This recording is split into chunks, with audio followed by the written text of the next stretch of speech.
Halo sobat muda semuanya, kembali lagi dalam channel saya, Rizky Limitubun. Kali ini kita akan membahas materi pendidikan Pancasila kewarganegaraan untuk pertemuan kedua kelas 9 tentunya. Tapi sebelumnya, aktifkan dulu lonceng notifikasi dengan subscribe dan kemudian boleh share ke teman-teman kalian yang seangkatan ataupun yang ingin belajar dengan kalian. Baik, langsung saja kita akan membahas subtema yang kedua, yaitu dinamika nilai-nilai Pancasila sesuai dengan perkembangan zaman. Baik, ini berhubungan atau berkaitan dengan pembahasan kita sebelumnya, yaitu dinamika perkembangan Pancasila dari masa ke masa. Sebelumnya Pak Guru sudah menjelaskan mengenai apa arti dari dinamika. Jadi dinamika itu situasi yang berjalan dari zaman dulu, zaman pertengahan sampai zaman saat ini. Baik, langsung pengantarnya bahwa dinamika Pancasila ini merupakan sebuah konsekuensi logis atau yang membawa nilai konsekuensi logis, nilai-nilai Pancasila itu sendiri. Artinya, sudah dijelaskan, Pancasila itu merupakan suatu landasan yang menjadi abadi atau menjadi ciri dari Negara Kesatuan Republik Indonesia. Kita kembali lagi, apa itu ideologi? Ya, kita lihat di sini. Ideologi kalau sesuai etimologis kata berarti gagasan, konsep, pengertian dasar dan atau cita-cita, serta logos berarti ilmu. Jadi ideologi, idea ya, atau eidos berasal dari bahasa Yunani, ya. Ini berasal dari bahasa Yunani, yang artinya ideologi Pancasila artinya cita-cita atau dasar bangsa Indonesia. Baik, kita akan langsung melihat pada yang pertama, hakikat ideologi terbuka, ya. Jadi Pancasila memiliki beberapa hakikat. Kita akan bahas yang pertama adalah hakikat ideologi terbuka. Ini pendapat para ahli, ya. Menurut Sujantro Puespowardoyo, ya, mengungkapkan bahwa ideologi merupakan konsep pengetahuan dan nilai yang secara keseluruhan menjadi landasan bagi seseorang atau masyarakat untuk memahami jagat raya dan bumi seisinya serta menentukan sikap dasar untuk mengolahnya. Kemudian lanjut, Mudiarto mengungkapkan bahwa ideologi adalah sejumlah doktrin, kepercayaan dan simbol-simbol sekelompok masyarakat atau suatu bangsa yang menjadi pegangan dan pedoman kerja atau perjuangan untuk mencapai tujuan masyarakat atau bangsa. Kemudian yang Pak Guru ambil sini adalah menurut Frans Magnisuseno menyatakan definisi ideologi dalam arti luas dan dalam arti sempit. Dalam arti luas, ideologi sebagai segala cita-cita, nilai dasar dan keyakinan-keyakinan yang dijunjung tinggi sebagai pedoman normatif. Sementara itu, dalam arti sempit, ideologi adalah gagasan atau teori menyeluruh tentang makna hidup dan nilai-nilai yang mau menentukan dengan mutlak bagaimana manusia harus hidup dan bertindak. Baik. Jadi Pak Guru menggunakan beberapa dasar pengertian dari hakikat ideologi terbuka, ya. Kita lanjut. Jadi sebagai ideologi yang terbuka, Pancasila dapat menerima segala bentuk, segala jenis ideologi yang selama tidak bertentangan dengan konsep dasar Pancasila sendiri, yaitu contohnya Indonesia harus wajib beragama, ya. Wajib beragama itu contoh. Artinya dengan apapun yang dimiliki, bangsa Indonesia harus memiliki suatu kepercayaan, yaitu kepada Tuhan Yang Maha Esa sesuai dengan sila yang pertama. Itu contoh. ini memberikan ilustrasi bahwa Pancasila menerima segala bentuk ideologi manapun yang penting sesuai dengan standar dari 5 sila pokok yang sudah ada pada butir-butir Pancasila. Baik, yang kedua kita bahas kedudukan Pancasila sebagai ideologi terbuka. Pancasila berasal dari pandangan hidup bangsa dan falsafah bangsa sehingga memenuhi prasyarat menjadi ideologi terbuka. Keterbukaan Pancasila mengandung pengertian bahwa Pancasila senantiasa mampu berinteraksi secara dinamis. Maknanya sudah Pak Guru jelaskan tadi bahwa selama ada bentuk ideologi lain, selama masih berada dalam atau selama diterima oleh 5 butir Pancasila maka akan dapat diterima.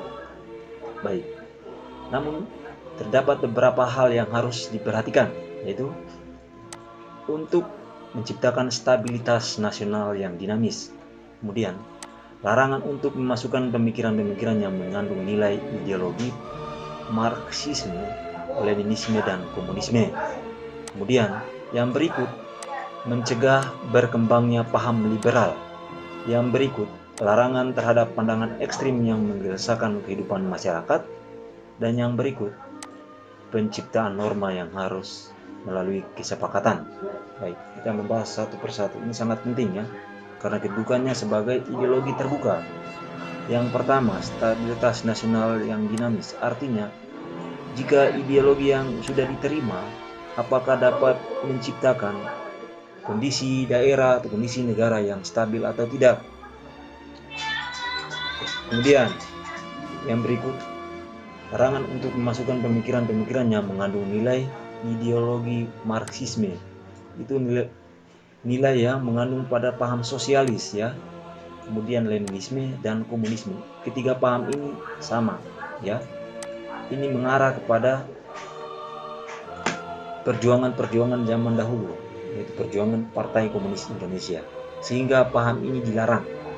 Ya, paham ini dilarang karena lebih mengarah kepada penyatuan konsep menjadi suatu pemikiran, yaitu pemikiran komunis ya. Kemudian yang berikut, mencegah berkembangnya paham liberal. Paham liberal juga pernah dipraktikkan di Indonesia. Ini materi bab 7 nanti. Materi kelas 7 ya. Materi kelas 7 yang pernah Indonesia mencoba namanya negara liberal atau negara kita kenal dengan Republik Indonesia Serikat. Namun tidak cocok dengan pemikiran dan kehidupan orang atau masyarakat Indonesia pada umumnya.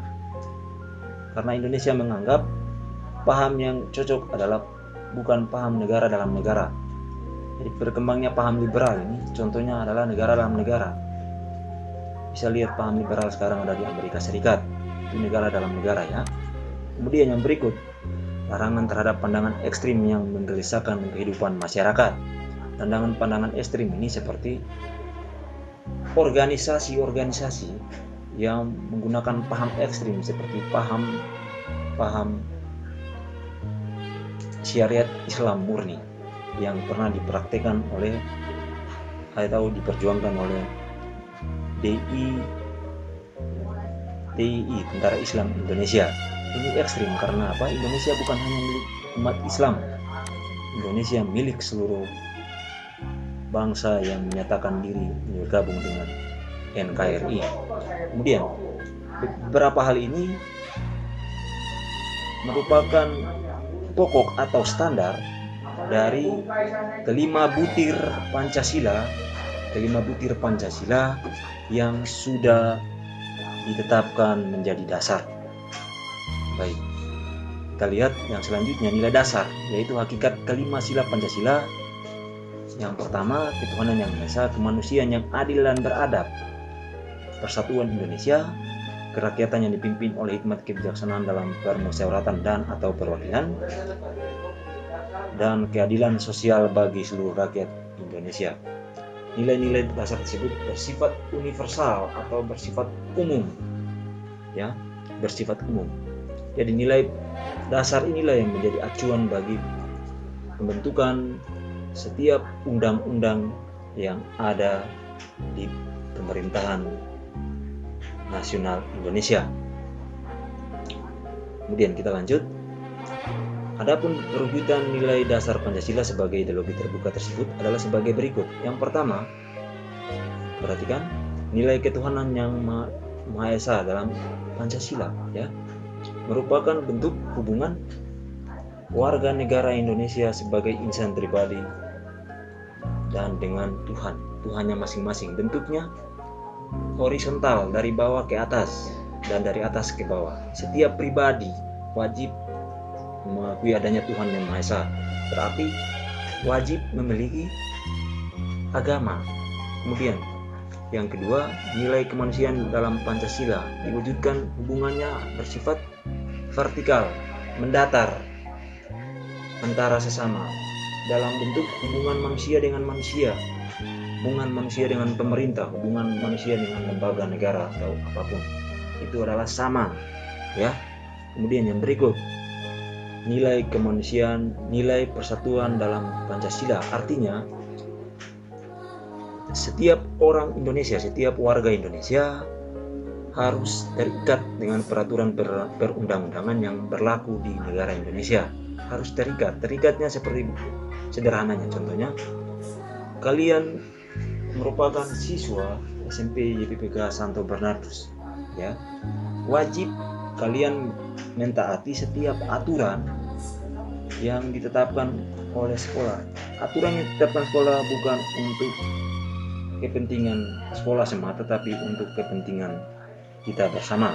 Kemudian yang berikut, nilai kerakyatan dalam Pancasila.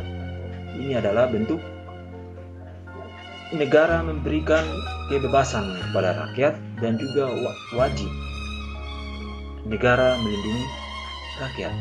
Jadi negara memberikan kebebasan, tetapi ada kewajiban dari warga negara, ya.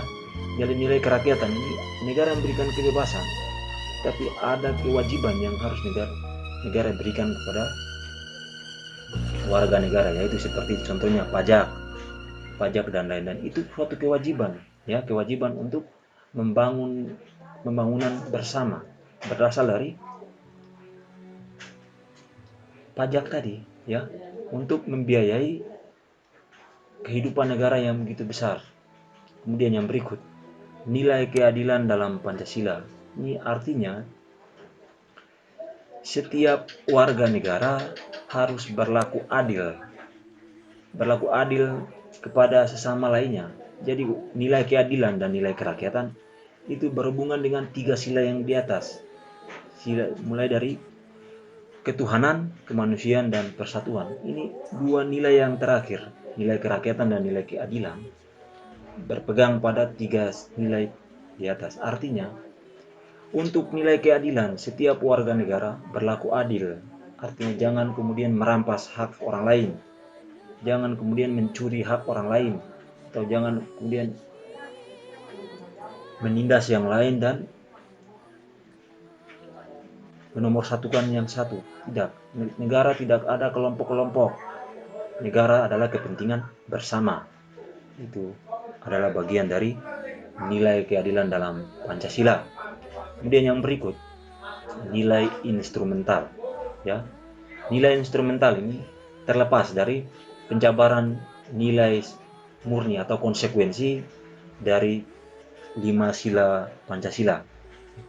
Penjabaran nilai instrumental seperti dasar-dasar ideologi Pancasila menjadi pedoman bagi ketetapan peraturan-peraturan pokok seperti Undang-Undang Dasar, ketetapan MPR, undang-undang, dan lain sebagainya. Artinya ditetapkan, tetapi kemudian jangan atau tidak boleh bertentangan dengan perkembangan zaman, ya.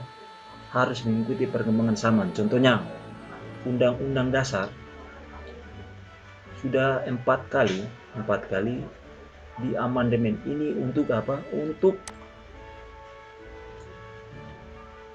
mencapai asas perkembangan zaman ini.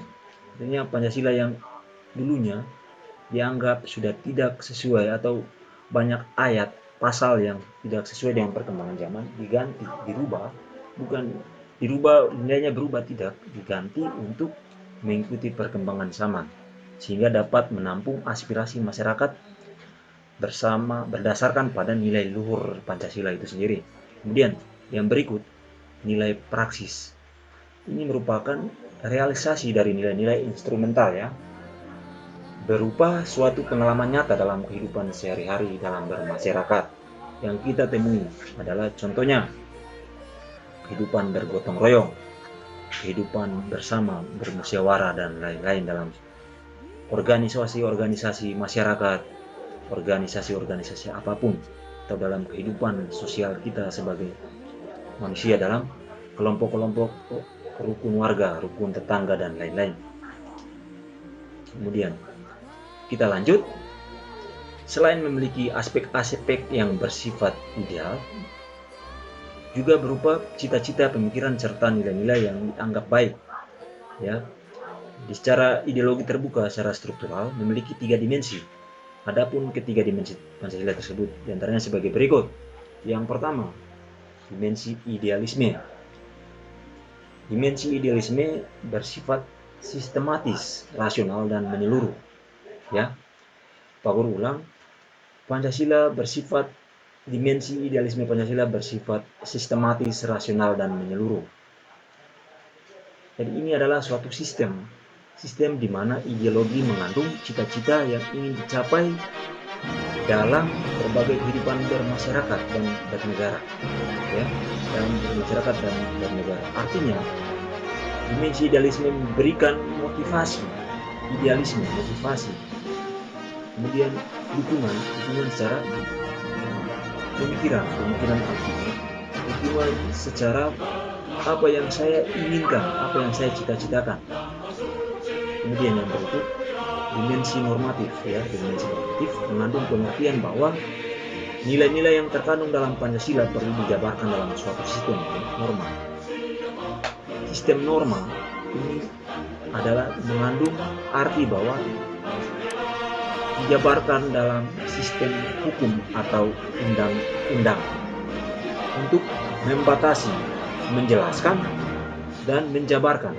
Pak Guru ulang, dimensi normatif menjabarkan Pancasila dalam suatu batasan, yaitu undang-undang dasar, undang-undang, sistem peraturan, dan lain-lain, untuk menjabarkan, membatasi,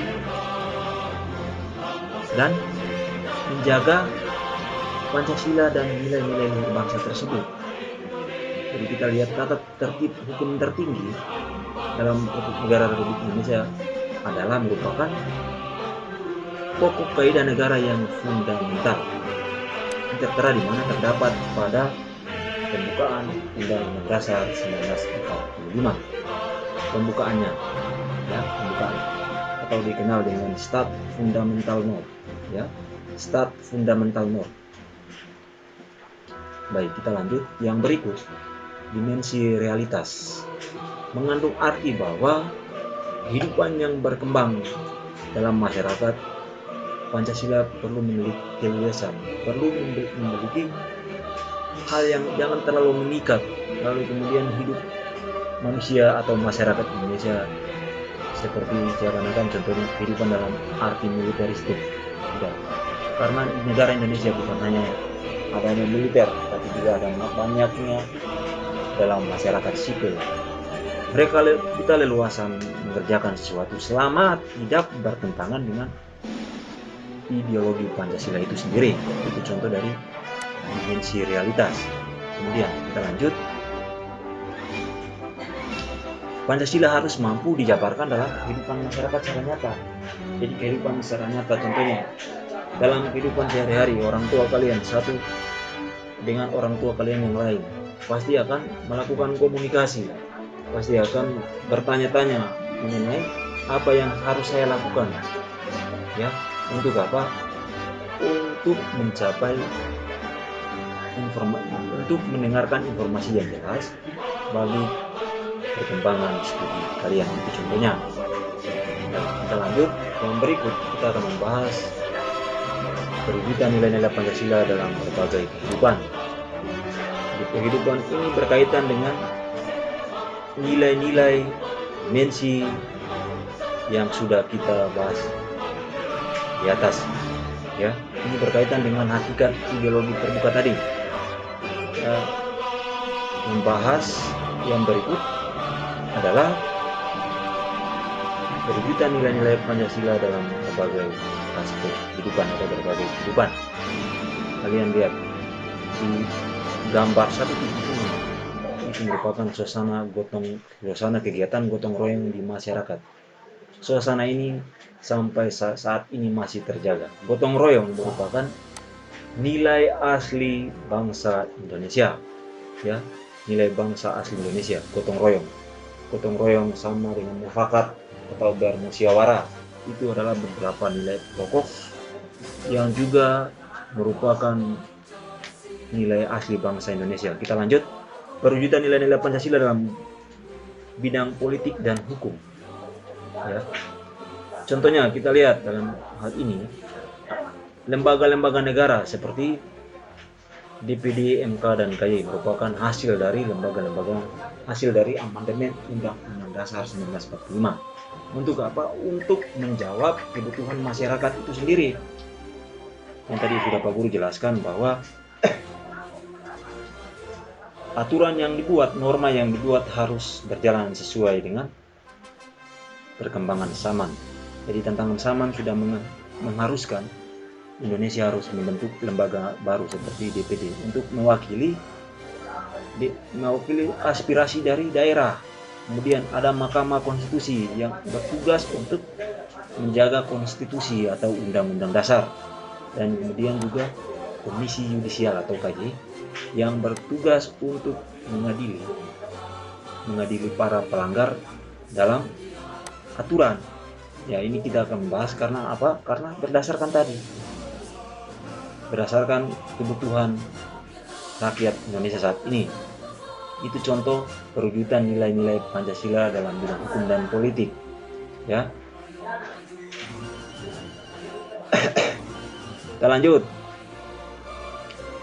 Yang tertera di gambar 1.6 adalah contoh pelaksanaan demokrasi di sekolah. Jadi politik itu dinyatakan atau yang merupakan bukti nyatanya adalah mengenai pelaksanaan atau pemilihan OSIS. Itu contoh.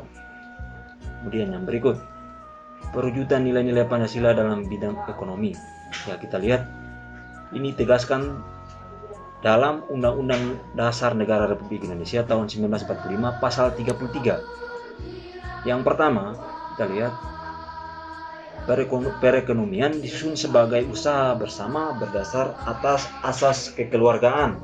Kemudian yang berikut, cabang-cabang produksi yang penting bagi negara dan menguasai hajat hidup orang banyak dikuasai oleh negara.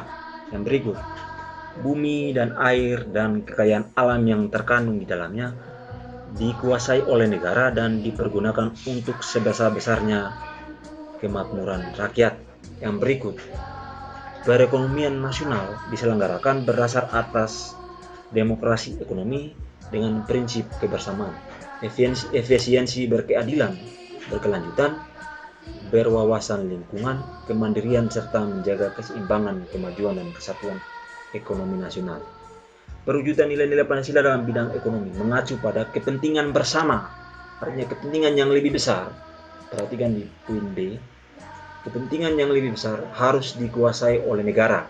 Contohnya, perusahaan listrik negara atau PLN itu merupakan perusahaan negara untuk apa? Menjamin keadilan dan kestabilan bagi seluruh rakyat Indonesia. Jika milik satu orang, maka dia akan berbuat semena-mena. Itu contohnya. Kita lanjut. Perwujudan nilai-nilai Pancasila dalam bidang sosial budaya. Dan sosial budaya sudah dijelaskan sedikit mengenai sistem kekeluargaan seperti musyawarah dan gotong royong. Ini harus terus dipelihara karena apa? Merupakan ciri dan jati diri bangsa Indonesia. Dimanapun kita, zaman manapun kita, modernisasi atau apapun, zaman teknologi, informasi dan teknologi, tetapi jangan kita lupa nilai-nilai budaya kita yang sudah tertanam. Ya, contohnya jika ada pertemuan atau rapat untuk kelas atau untuk apapun, saya harus wajib ikut, karena itu bagian dari nilai sosial saya sebagai orang Indonesia, sebagai bagian dari masyarakat Indonesia. Ini sudah berlaku turun-temurun, ya. Kemudian ini yang membedakan kita dengan paham liberal, ya. Ini yang membedakan kita dengan paham liberal, yaitu musyawarah dan gotong royong. Karena ini kehidupan atau nilai yang kita harus laksanakan bersama-sama orang lain, bersama orang banyak. Kemudian yang berikut, terwujudnya nilai-nilai Pancasila dalam bidang pertahanan dan keamanan. Jadi perhatikan, sesuai pasal 30 ayat 1 Undang-Undang Dasar Negara Republik Indonesia tahun 1945 menyatakan bahwa setiap warga negara berhak dan wajib ikut serta dalam usaha pertahanan dan keamanan negara. Artinya, Pancasila memberikan kita pedoman bahwa kita tidak harus menjadi TNI Polri untuk menjaga keamanan dan pertahanan. Kita tetap menjadi warga negara Indonesia, masyarakat sipil, tapi kita wajib mempertahankan keutuhan negara kesatuan Republik Indonesia. Alat negara dipersiapkan jika negara mengalami gangguan-gangguan keamanan. Tapi selama kehidupan tetap normal, masyarakat Indonesia, rakyat Indonesia merupakan pertahanan keamanan Indonesia yang paling utama. Baik, kita lanjut. Contohnya, partisipasi rakyat dalam pembelahan negara tidak ada, seperti contohnya adanya kegiatan ronda malam atau melakukan penjagaan-penjagaan lain. Ini bukan hanya tugas TNI dan Polri, tapi kita semua untuk apa? Menjaga kondisi bangsa tetap kondusif. Beberapa hal yang menjadi pokok pembicaraan kita pada pertemuan kali ini dan yang merupakan intisari dari pertemuan kedua ini adalah: pertama, kedudukan Pancasila sebagai dasar negara dan pandangan hidup bangsa telah melalui berbagai pengalaman sejarah yang memiliki tujuan akhir mengubah Pancasila sebagai dasar negara. Ya. Kemudian yang berikut, berbagai tantangan saat ini dan masa depan juga dapat mengancam kedudukan Pancasila sebagai dasar negara dan pandangan hidup bangsa apabila kita tidak mewaspadainya. Yang berikut, Pancasila sebagai ideologi terbuka memiliki makna bahwa Pancasila memiliki nilai-nilai dasar yang tetap dan tidak dapat berubah. Nilai dasar ini diwujudkan dalam nilai instrumental dan nilai praksis yang disesuaikan dengan perkembangan masyarakat. Yang berikut, sesuai ideologi terbuka, Pancasila telah mampu membuktikan selalu menjadi dasar negara dan ideologi nasional bangsa Indonesia. Dan yang terakhir, tugas bangsa Indonesia dalam mewujudkan Pancasila sebagai ideologi terbuka adalah memastikan bahwa perwujudan nilai-nilai instrumental dan nilai praktis dalam kehidupan bermasyarakat, berbangsa dan bernegara tidak menyingkirkan dari dasar Pancasila itu sendiri. Itu saja materi kita pada pertemuan kedua kelas 9. Semoga dapat bermanfaat dan memberikan tambahan materi pengetahuan bagi kalian. Terima kasih.